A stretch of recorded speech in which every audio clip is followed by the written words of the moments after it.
വിവിധയിടങ്ങളിൽ പലതവണ പരാജയപ്പെട്ട മദ്യനിരോധന നയം കേരളത്തിൽ വീണ്ടും നടപ്പാക്കുന്നത് എന്തിനെന്ന് സംസ്ഥാന സർക്കാരിനോട് സുപ്രീം കോടതി.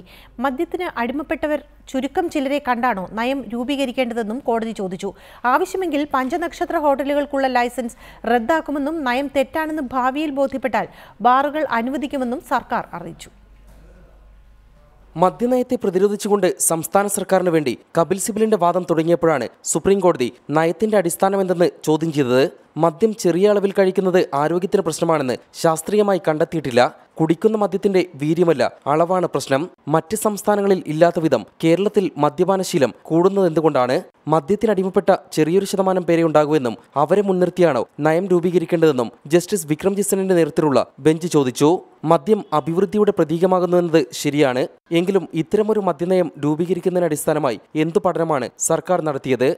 നയത്തിന്റെ ശരിതെറ്റുകൾ പരിശോധിക്കാമെന്നല്ലാതെ ലൈസൻസ് നൽകാൻ ഉത്തരവിറക്കില്ലെന്ന് കോടതി വ്യക്തമാക്കി. അതേസമയം യുവാക്കളും വിദ്യാർത്ഥികളും മദ്യത്തിന് അടിമപ്പെടുന്നതുകൊണ്ടാണ് നയം രൂപീകരിച്ചതെന്ന് സർക്കാർ വിശദീകരിച്ചു. പരീക്ഷണമെന്ന നിലയിലുള്ള മദ്യനയം പരാജയപ്പെട്ടാൽ വീണ്ടും ബാർ ലൈസൻസുകൾ നൽകും. ഇപ്പോൾ ആവശ്യമെങ്കിൽ പഞ്ചനക്ഷത്ര ഹോട്ടലുകൾക്കുള്ള ബാർ ലൈസൻസുകളും റദ്ദാക്കും. ബാറുകൾ പൂട്ടിയതുകൊണ്ട് ടൂറിസം മേഖലയിൽ വരുമാന നഷ്ടമുണ്ടായാൽ അത് സഹിക്കുമെന്നും സർക്കാർ അറിയിച്ചു. കേസിൽ നാളെയും സർക്കാരിന്റെ വാദം തുടരും. M Unnikrishnan, reporter, Delhi.